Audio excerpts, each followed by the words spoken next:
हरिः ॐ प्रजापतिर्देवानसृजता ते पाप्मनः सन्दिता अजायन्त तान् व्यध्यत् यद्व्यध्यत् तस्मात् विद्युत् तमवृश्चत् यदवृश्चत् तस्माद्वृष्टिः तस्माद्यत्रैते देवते अभिप्राप्नुतः विचहैवास्यत्तत्र पाप्मानन्द्यतः वृश्चतश्च सैषामीमागुंसाग्निहोत्र एव सम्पन्ना अथो आहुः सर्वेषु यज्ञक्रतुष्विति होष्यन्नप उपस्पृशेत् विद्युदसि विद्यमे पाप्मानमिति अथ हुत्वोपस्पृशेत् वृष्टिरसि वृश्च मे पाप्मानमिति यक्ष्यमानो वेष्ट्वा भा विचहैवास्यैते देवते पाप्मानन्द्यतः वृश्चतश्च अत्यगुंहो हारुनिः ब्रह्मचारिणे प्रश्नान् प्रोच्य प्रजिघाय परेहि प्लक्षन्दय्यां पातिं पृच्छ वेत्थ सावित्रान्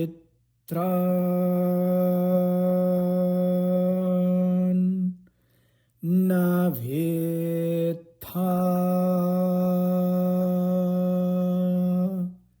इति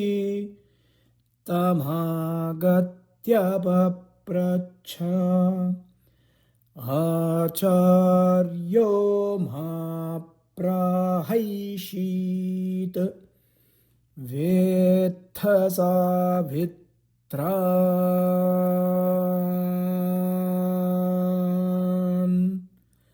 न वेत्था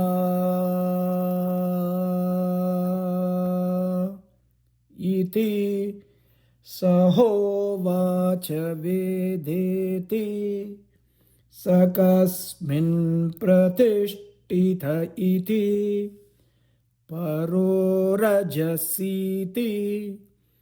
कस्तद्यत्परो रजा इति येष वावस परो रजा इति होवाच य एष तपति येषोर्वाग्रजा इति स कस्मिन् त्वेष इति सत्य इति किन्तत्सत्यमिति तप इति कस्मिन्नु तप इति बल इति किन्तद्बलमिति प्राण इति मास्म प्राणमतिपृच्छ। เ पृच्छ อิ इति ติ माचार्यो มา โ ब्रवीदिति होवाच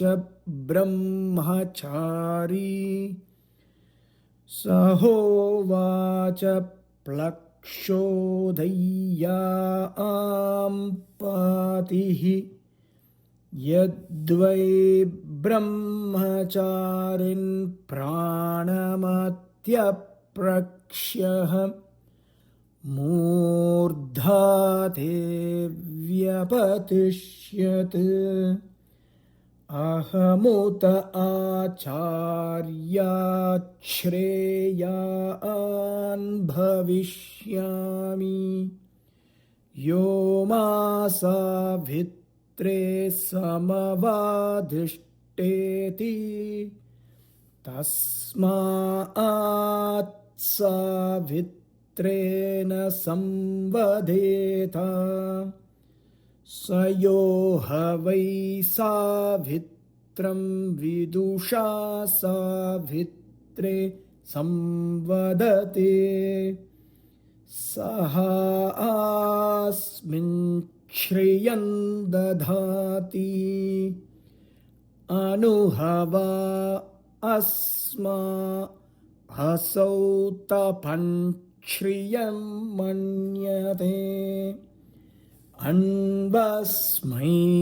श्रीस्तपो मन्यते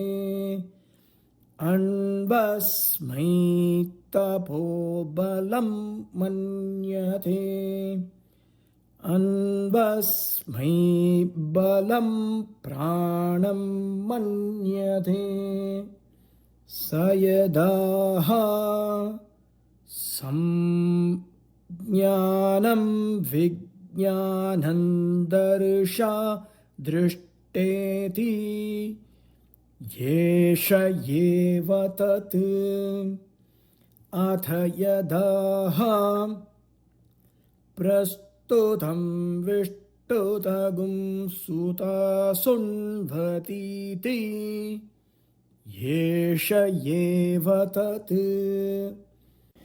येष ह्येव तान्यहानि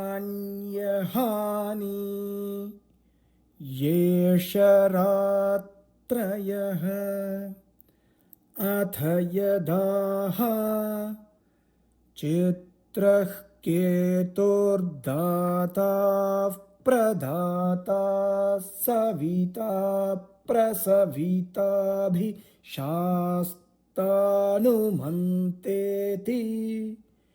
येष एव तत् येष ह्येव तेऽह्नो मुहूर्ताः येष रात्रेः अथ यदाह पवित्रं पवयिष्यन् सहस्वान्सहीया नरुणोरुणरजा इति येष एव तत् येष ह्येव तेऽर्धमासाः येष मासाः अथ यदाह अग्निष्टोम उक्थ्यो अग्निर्ऋतुः प्रजापतिः संवत्सर इति येष एव तत् येष ह्येव ते यज्ञक्रतवः येष ऋतवः हरिः ॐ।